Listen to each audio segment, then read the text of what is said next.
প্রিয় দর্শক, চ্যানেল আইয়ের নতুন অনুষ্ঠান একদিনে 7 দিন। আমরা দেশের ঘটে যাওয়া 7 দিনকে একটি আবরণে কয়েক মিনিটের মধ্যে তুলে ধরতে চাই, এটি একটি প্রয়াস। আজকে আমাদের এই প্রথম অনুষ্ঠানে অতিথি হিসেবে উপস্থিত আছেন মাছরাঙা টেলিভিশনের প্রধান সম্পাদক বিশিষ্ট সাংবাদিক রেজওয়ানুল হক রাজা।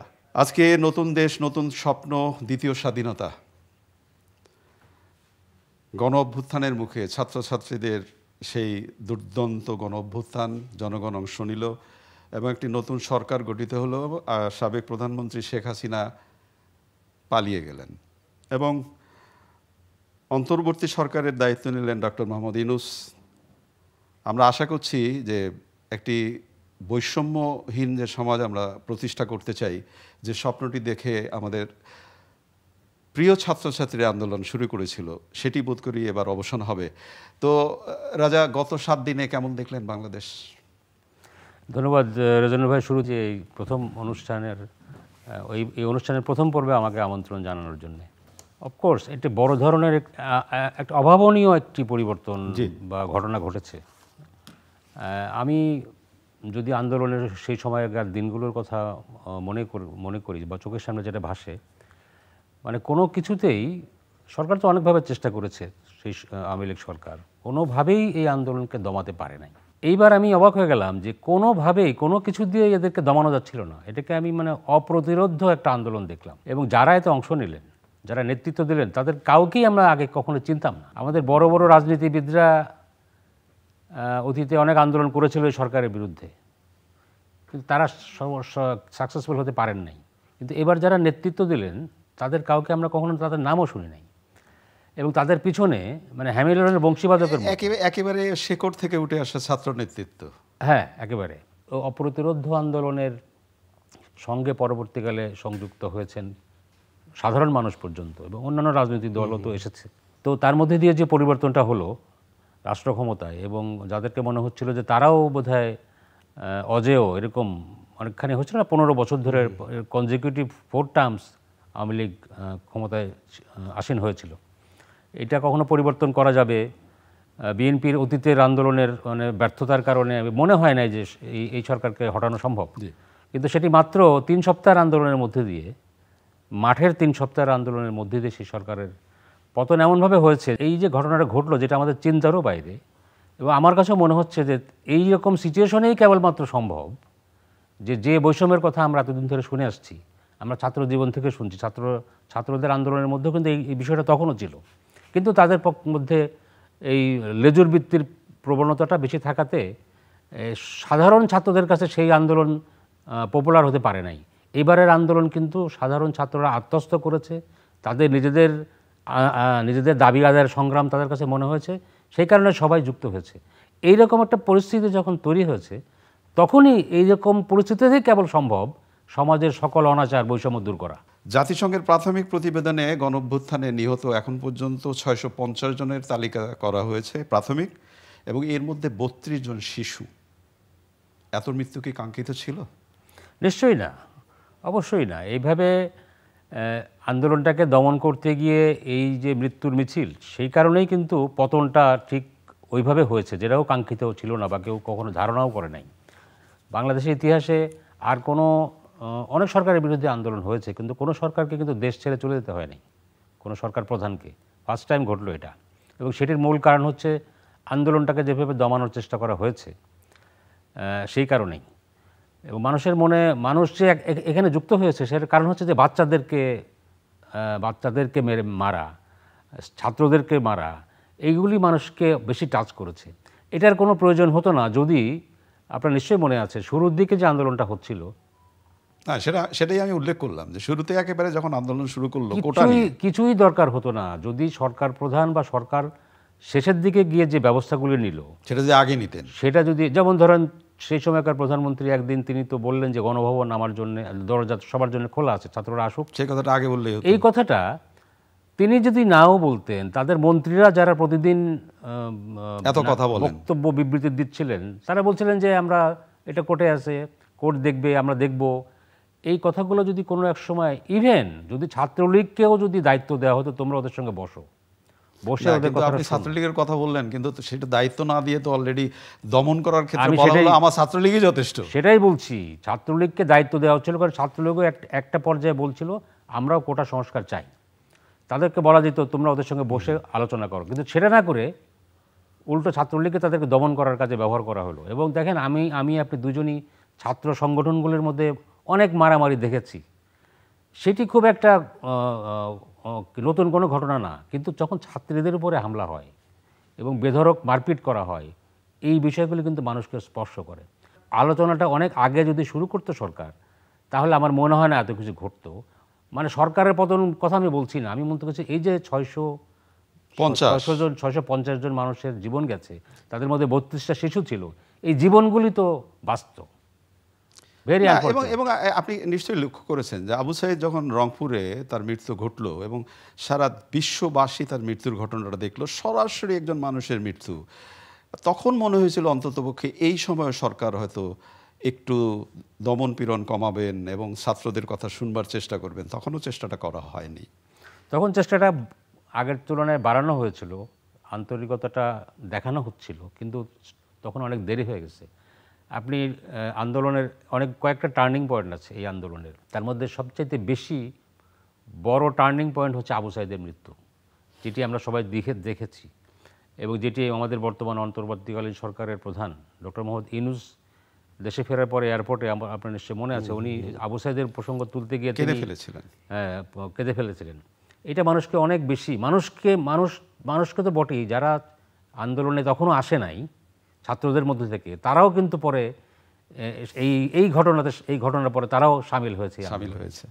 রাজা, এই যে এখন দুর্দান্ত প্রতাপশালী মানুষজন, যাদের প্রতাপের ঠেলায় বলা যায় যে মানুষের নাভিশ্বাস উঠেছিল, তারা যেভাবে গ্রেপ্তার হচ্ছে এবং পালিয়ে যাওয়া গ্রেপ্তার, তাকে ধরা হচ্ছে, দাড়ি কেটে ফেলা হচ্ছে, তো এর থেকে যারা ভবিষ্যতে ক্ষমতায় যেতে চান তাদেরকে শিক্ষা নেওয়ার কিছু আছে? নিশ্চয়ই আছে।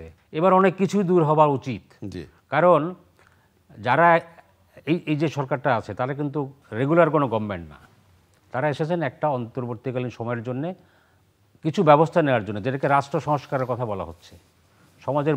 সমাজের রন্ধ্রে রন্ধ্রে তো দুর্নীতি, ঘুষ, অনিয়ম, বৈষম্য বহুদিন ধরে ছিল।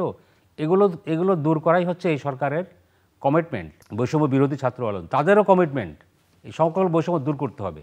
এমন একটা ব্যবস্থা তৈরি করা দরকার আমাদের অর্থনীতিতে বলেন, রাজনীতিতে বলেন, যাতে ভবিষ্যতে কোনো রাজনীতিবিদ, যারা পরে যে সরকার আসবে, রেগুলার সরকার নির্বাচনের মধ্য দিয়ে, তারা যাতে চাইতেই পারবেন না যে আমি কিছু একটা অন্যায়ভাবে কিছু করতে চাই। দ্বিতীয়ত, যদি আপনি করতেও চান, এমন একটা ব্যবস্থা আমরা আশা করছি এই সরকার, সেই ব্যবস্থাগুলো, রাষ্ট্রকে সেভাবে সংস্কার করা হবে, তাতে আপনি চাইলেও আপনি কোনো অনিয়ম দুর্নীতি করতে পারবেন না।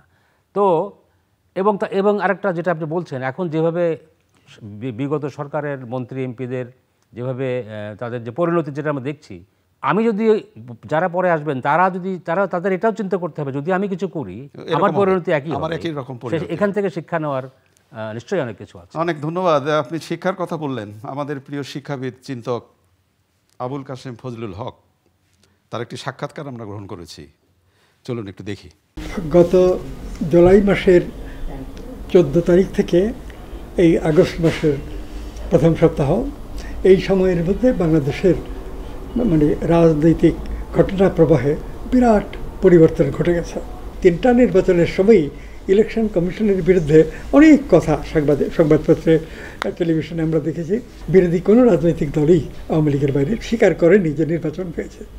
এই বাস্তবতার মধ্যে শেখ হাসিনা সরকার ক্ষমতাসীন থাকাকালে 16 বছর চলছিল তার একটানা ক্ষমতায়। এই অবস্থায় কোটা সংস্কারের আন্দোলন ছাত্রেরা আরম্ভ করে। মুক্তিযোদ্ধা যারা ছিলেন তাদেরকে বিশেষ সুযোগ দেওয়া হয়েছে, খুব ভালো। মুক্তিযোদ্ধাদের সন্তানদের সুযোগ দেওয়া হয়েছে, এটাও আমরা স্বীকার করি, ভালো। কিন্তু মুক্তিযোদ্ধাদের নাতি নাতকর এবং পরবর্তী জেনারেশন, এটা কন্টিনিউয়াসলি চলবে। ডক্টর ইউনূস নতুন সরকার গঠন করেন। একদিক থেকে লক্ষ্য করলে আমরা দেখি যে এনজিও এবং সিএসও মানে সিভিল সোসাইটি অর্গানাইজেশন, এই সবের মধ্যে যারা ছিলেন তারাই তো নতুন সরকারে মন্ত্রীর পদমর্যাদায় উপদেষ্টা হিসেবে আছেন।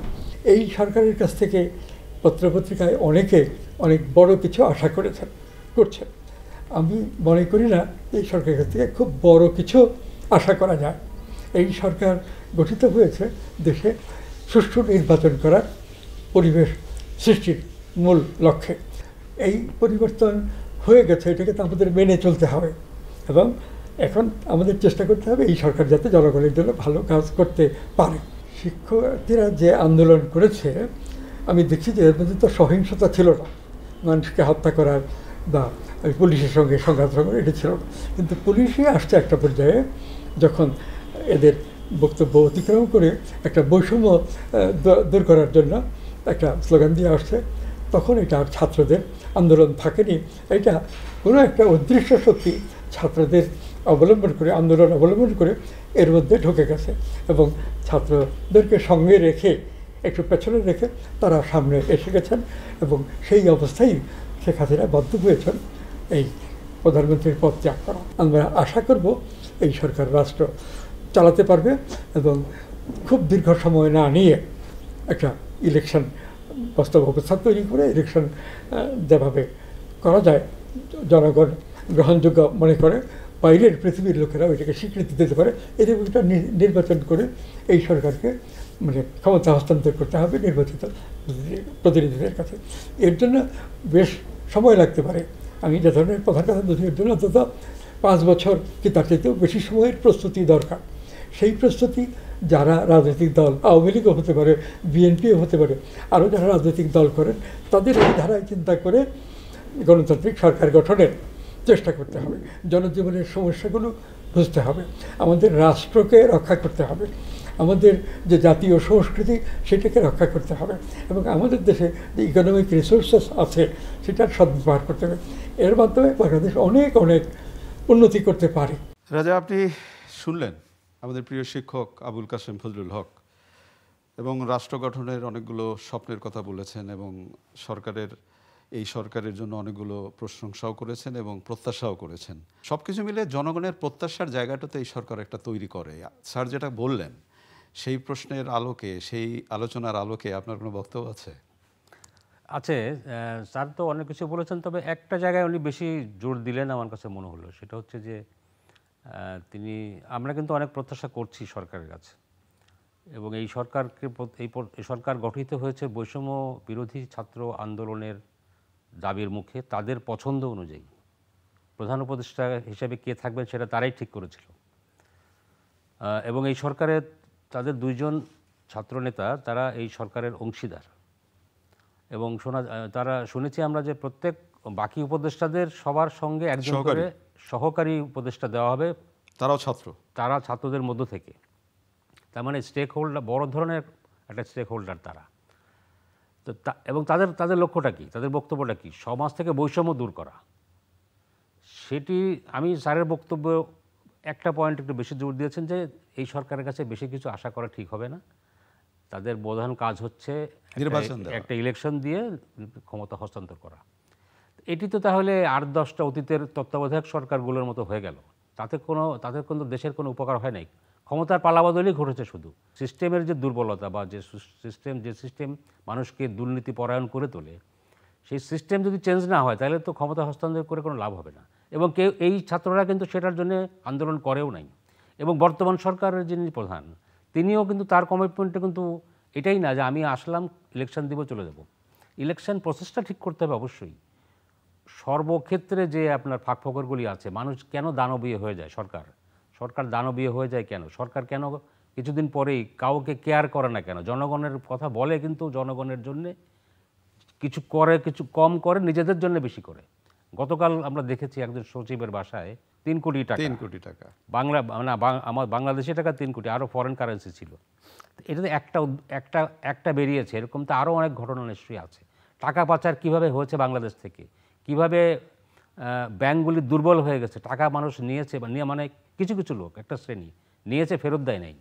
তো সেইগুলি যদি আপনি ঠিক করতে হয়, না করে যদি আপনি ইলেকশন দেন তাহলে কোনো লাভ হবে না। আমি মনে করি যে যত সময় লাগুক আগে রাষ্ট্রটাকে সংস্কার দরকার, দেন ইলেকশন। রাজা, আপনি সংস্কারের কথা বললেন এবং বৈষম্যের কথা যখন আমরা বলি তখন আমরা বাংলাদেশের মহান মুক্তিযুদ্ধের কথা যদি আমরা স্মরণ করি তাহলে বঙ্গবন্ধু শেখ মুজিবুর রহমানকে সেলুট করতেই হবে, সেটা যে যেভাবেই নেক। এই যে 15ই আগস্টে 32 নম্বরে লুঙ্গি ডান্স হলো এবং নানা ধরনের ঘটনা ঘটলো, এটা কি কাঙ্ক্ষিত? আন্দোলনের বিজয়ের পরে যে কয়েকটি ঘটনা ঘটেছে তার মধ্যে দুটি ঘটনা আমাকে খুবই কষ্ট দিয়েছে। একটি হচ্ছে যে 32 নম্বরের বঙ্গবন্ধু ভবন যেটা বা বঙ্গবন্ধু স্মৃতি জাদুঘর, এইটিকে আগুন দিয়ে পুড়িয়ে দেওয়া হয়েছে। এটি ধরেন গণভবন অন্য জিনিস, গণভবনে আক্রমণ এটি অপ্রত্যাশিত কিছু না। মানুষের যে ক্ষোভ বা রাগ ছিল, যে অসন্তোষ ছিল, সেটি সেই হিসাবে এটা হয়েছে।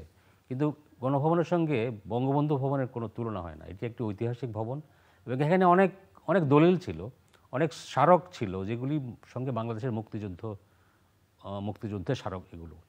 তো এইটি ধ্বংস করা, আগুন দিয়ে পুড়িয়ে দেওয়া আমাকে খুব কষ্ট দিয়েছে। আর দ্বিতীয়ত হচ্ছে যেটি আপনি বলছেন, 15ই আগস্ট বঙ্গবন্ধু সপরিবারে খুন হওয়ার যে দিনটা, সেই দিনের যে ঘটনাটা ওখানে দেখলাম আমরা আগের রাতে, সেখানে কনসার্ট হলো এবং যে ভারত বিরোধিতা আমরা সবার মুখে শুনি, যারা আছেন ছাত্ররা বলেন বা যে সরকার আছে, সেখানে সে ভারতীয় সিনেমার গান দিয়ে, লুঙ্গি ড্যান্স, চেন্নাই এক্সপ্রেসের গান, সেটি দিয়ে সেখানে কনসার্ট হলো একটি বঙ্গবন্ধু ভবনের সামনে।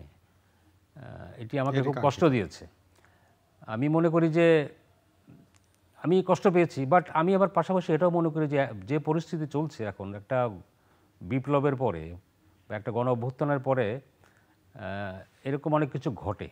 এটা মোটেই প্রত্যাশিত না, মোটেই প্রত্যাশিত না, কিন্তু ঘটে। কিন্তু আমরা দেখেছি পরবর্তীকালে এই বৈষম্য বিরোধী ছাত্র আন্দোলনের সমন্বয়কদের একজন সার্জিস, সে কিন্তু বলেছে যে এখানে, এবং যারা ওই দিন যারা ব্যক্তিগতভাবে শ্রদ্ধা জানাতে গিয়েছিল তাদের অনেককে মারধর করা হয়েছে, সাংবাদিকদেরকে ছবি নিতে নিষেধ করা হয়েছে। তো বাক ব্যক্তি স্বাধীনতার কথা বলছিলেন তিনি, সার্জিল বলেছেন যে যারা শ্রদ্ধা জানাতে যেতে চায় তাদেরকে যেতে দেওয়া উচিত, যার যার ব্যক্তিগত ব্যাপার। বাক ব্যক্তি স্বাধীনতা এই আন্দোলনের একটা অন্যতম দাবি, যেটি আমাদের স্টাবলিশ করতে হবে। তো তিনি এটা পছন্দ করেন নাই। তো আমি মনে করি যে যারা এটা করেছে তারা এই ছাত্র আন্দোলনের যে মূল স্পিরিট, সেই স্পিরিটকে তারা ধারণ করে না। তাদের মতলব ভিন্ন, তাদের পলিটিক্স ভিন্ন। এই বিষয়গুলোকে আমি অনুরোধ করব ছাত্রদেরকে এবং বর্তমান সরকারকে এই বিষয়গুলিকে খেয়াল রাখা, যাতে এই বিজয় নষ্ট করার জন্য অনেক কিছু করতে পারে, সেটা সুযোগটা না যেন না দেওয়া। ধন্যবাদ আপনাকে। আমরা একেবারে অনুষ্ঠানের শেষের দিকে আমাদের প্রিয় সন্তানরা যে কথাগুলো এখন বলবার চেষ্টা করছেন, একটা পরিবর্তন নিয়ে এলেন এবং তারা ট্রাফিক আইন থেকে শুরু করে বাজার দর নিয়ন্ত্রণ করা শুরু করে সব কিছুই তারা করার এবং বুঝিয়ে দিলেন কিভাবে করতে হয়। আমরা কি আদৌ এদের ভাষা বুঝতে পারি? এখনও কি আগামীতে বুঝতে পারবো বা গুরুত্ব দেব? আমরা তো হলো এমন একটা জাতি, মানে ঘর পোড়া গরু সিঁদুরে মেঘ দেখলে ভয় পায় না। আমরা অতীতে যা দেখেছি, কিছুদিন ভালো থাকে, তারপরে আবার যা তাই হয়। ছাত্রদের যে আন্তরিকতা, ছাত্ররা তো সারা জীবন এই ভূমিকায় থাকবে না। তারা তো বলেছে কালকা থেকে আপনার সকল শিক্ষা প্রতিষ্ঠান খুলে যাচ্ছে, তারা তো ফেরত যাবে, তারা রাস্তায় আর ট্রাফিকিং করবে না, তারা বাজারে আর যাবে না। কিন্তু যাদেরকে তারা দায়িত্ব দিচ্ছেন তাদের প্রতি আমি মনে করি যে সরকার বা প্রশাসন, তাদের উপরে একটা প্রেশার গ্রুপ হিসেবে এই ছাত্রদেরকে থাকা উচিত, যারা পড়ালেখার পাশাপাশি। এবং বৈষম্য বিরোধী ছাত্র আন্দোলনের নেতারা কিন্তু বলেছেন যে আমরা কিন্তু মাঠে আছি, যতক্ষণ পর্যন্ত না সংস্কারটা, প্রত্যাশিত সংস্কার না আসবে, আমরা কিন্তু থাকবো। এরকম একটা প্রেশার গ্রুপ হিসেবে তাদের কাজ করা উচিত। তবে মূল দায়িত্বটা কিন্তু পালন করতে হবে সরকারকে।